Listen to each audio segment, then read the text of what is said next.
Pemirsa, Sikok Bujang asal Kecamatan Madang Suku Duo, Kabupaten Oku Timur, ditangkap oleh petugas kepolisian atas dugaan tindak pidana persetubuhan budak di bawah umur.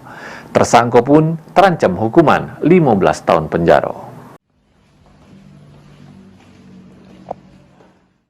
Modus memacari korbannya, bujang asal Madang Suku Duo, Kabupaten Oku Timur, nyetubuhi korbannya idak lain masih tetanggonyo dewek berumur 15 tahun. Setiap ngelancar ke aksi bejatnya, pelaku ngerayu korban dengan iming-iming bakal menikahi korban.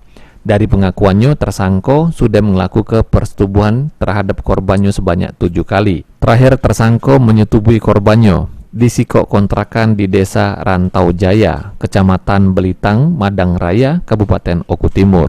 Kanit PPA Satreskrim Polres Oku Timur, Aibtu Wiono, nerangke berdasarkan pengaduan korban, tersangka berhasil ditangkap di Desa Tanah Merah, Kecamatan Belitang, Madang Raya.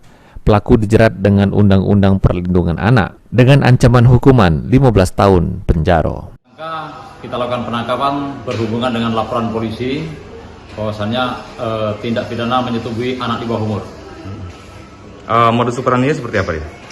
Gimana? Modus operandinya seperti apa? Modus operandinya kedua antara korban dan pelaku itu berpacaran. Ya. Saat melakukan aksinya, pelaku melakukan pemaksaan atau bujuk rayu? Dengan cara bujuk rayu, apabila ketika nanti ada suatu hal yang tidak diinginkan, si pelaku yang diduga pelaku itu akan bertanggung jawab terhadap si korban. Elfandri Jepriadi, PAL TV.